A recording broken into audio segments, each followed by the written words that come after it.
Okay, a great example of having certain boundaries when you're married, and you got to understand that you're not single. I remember talking to a friend of mine, and she had left the state, and her husband didn't know. And she came from being a single mother, and she didn't understand why he was so mad when he found out she left. I said, "You left the state." She was like, "I used to do that all the time. What's the problem?" I said, "You are married now. You cannot leave the state without your husband knowing."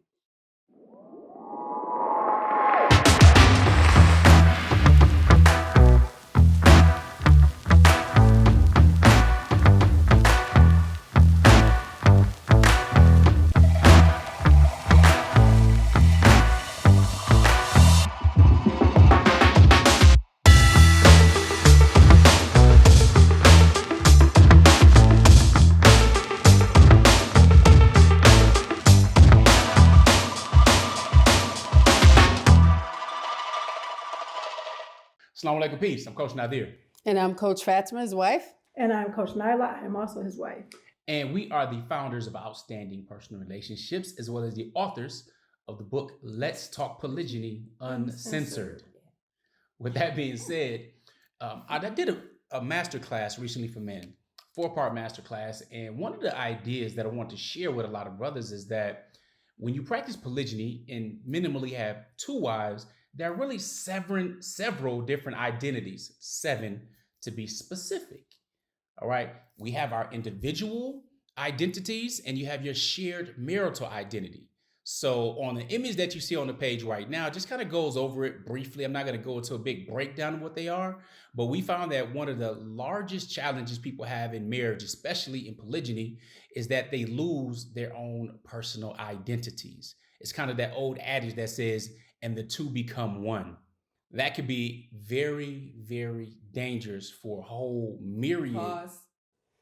Now, what's important about what the coach is about to say, Coach Nadir is about to say, I want to give an example of this. There's a difference between personalities. Sometimes as women, we want our husbands to think like us. For example, I don't mind going to a mall that's crowded on a weekend. Coach Nadir does not want to do that as an introvert. That is a PR nightmare. He does not like it. Is his way wrong? No. It's different than mine, and that is okay. Let's continue the conversation.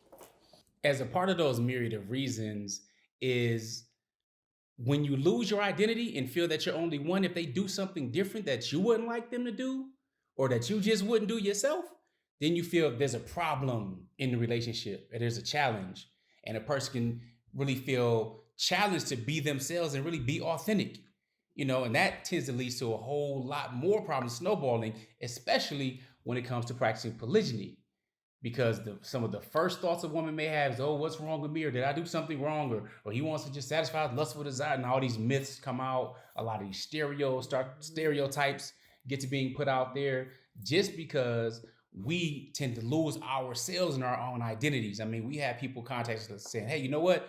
My wife isn't satisfied with this or that, or, I'm responsible for making her happy, or my husband wants this or that. And I can't really, these conflicts, instead of understanding, we have a shared marital identity that you would see in that extra sphere, but we do not let go fully of our individual identities. Now, of course, you merge them, but you're still that same individual. You have those likes, those dislikes, all of that. Some of them may go or need to be shed. You're not single anymore. I don't like mustard. I don't like mayo. I don't like ketchup. I don't like condiments. Even though I get teased about my burgers being dry, that's my identity. That's what I like. Now, he likes mayo. He likes all that stuff. But see, I'm okay with it. I learned that as odd as I may be, my identity is mine. And I like that. Let's continue. We'd like to interrupt this video to let you guys know to make sure you are registered for the Women's Polygyny Masterclass. Yeah. Yes, it's our 4-part Polygyny Masterclass with your coaches, Coach Nyla and Coach Fatima. And we're going to talk about different things in preparing and thriving and growing in polygyny. Yeah, and your co-wife connection. Everybody asks us, so we're going to go there. We're going to talk about all those things. We really hope you guys join us. So make sure you click the link in the description and don't forget to register. We'll see you soon. I'll let you get back to the video. You're not single anymore. So thinking of yourself being able to do the same things when you were single, now you might have to like answer to somebody. Like you can't just go, I'm just gonna go out of town and your husband doesn't know anymore, right? Or I'm just gonna go hang out and not really come home and until late at night or whatnot after work. You know what I'm saying? So there are some things that you're going to have to shed as part of that shared marital identity, which is very important to understand. But at the same time, making sure you recognize the richness in your own personal identity, which was attractive to that other person to begin with. So don't lose your identity just because you got married, but instead craft a shared marital identity that is healthy and fulfilling. That's extremely important. Okay, a great example of having certain boundaries when you're married, and you got to understand that you're not single. I remember talking to a friend of mine, and she had left the state, and her husband didn't know. And she came from being a single mother, and she didn't understand why he was so mad when he found out she left. I said, "You left the state." She was like, "I used to do that all the time. What's the problem?" I said, "You are married now. You cannot leave the state without your husband knowing." But it was a close state. It was a close city. So she didn't see the problem. I said, "Well, you robbed him of his right to know where you were. He's supposed to know where you're at." And she was like, "Oh, I didn't get that. I'm so used to kind of doing what you want to do, acting single. Can't do that within a marriage." So she understood it because she saw her husband's anger. She didn't understand that. But once I told her, can't leave the state line, he has a certain amount of rights to know where you are and protect your safety. Pause. See, this is also extremely important because sometimes people think that's about control. As a man, we want to be able to do what we're supposed to do, and part of that is protecting. So me, for example, one of the things I like to do when it comes down to certain situations, like many men, we want to focus on the solution. So we want to get right to it. We don't need all the extra small talk and hear about all the feelings and all that stuff to go with it, though it may be important. Though we have 2 ears and we should use them in direct proportion to the mouth that we have, we want to get to it. My wives know that about me. Sometimes they say it's brutally honest or it's blunt or straight to the point. Sometimes they don't like it. I know that. And sometimes I have to restrain because I have to be more accommodating and not just thinking of things through my perspective as well, but it takes maturity and balance for that. Because with that, I'm able to keep my own identity. They also respect that at the same time, but I know as part of my shared marital identity, we must make concessions and go back and forth to have that delicate balance in order to work towards fulfillment in our marriage versus just what one wants and one doesn't. So let's continue.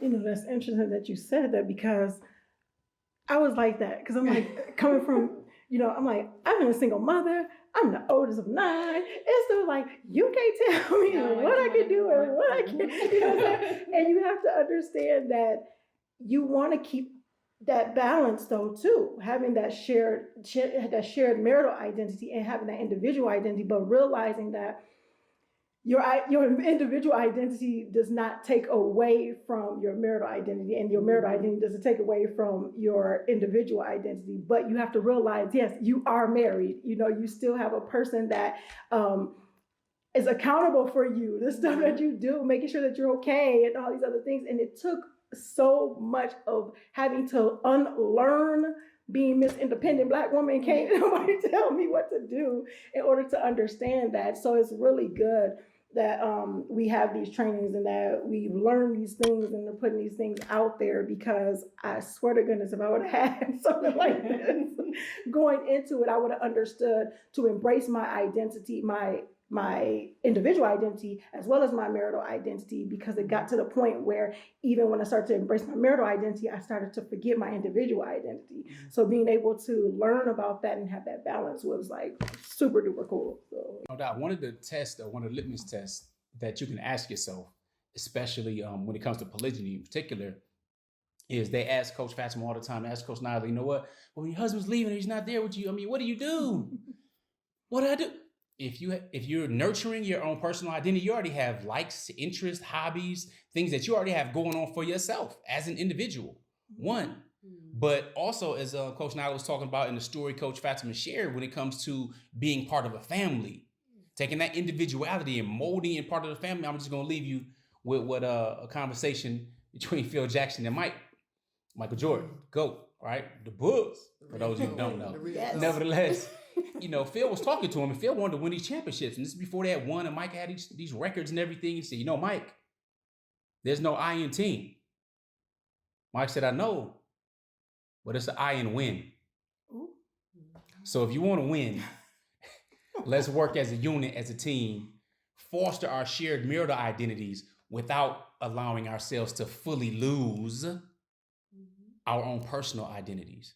Instead, enrich them and understand the very significant parts of that when it comes to building outstanding personal relationships. All right, that's awesome. So we're going to wrap it up with GLC.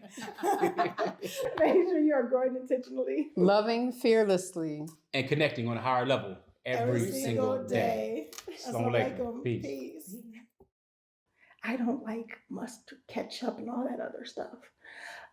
He does. Why did you start laughing? I don't like that. Ish. It's nasty. That's not easy to hear you. The way you were saying it was so serious. Like, I don't like mayo. Like, what the hell? Like it's been I was about to let us continue, and then you gonna start laughing, go bust laugh. What's up, Look, you man? said mustard. I go back. I know how it was. All right. But I couldn't hold that no more. That's too much. That's gonna be on the blooper reel part right there.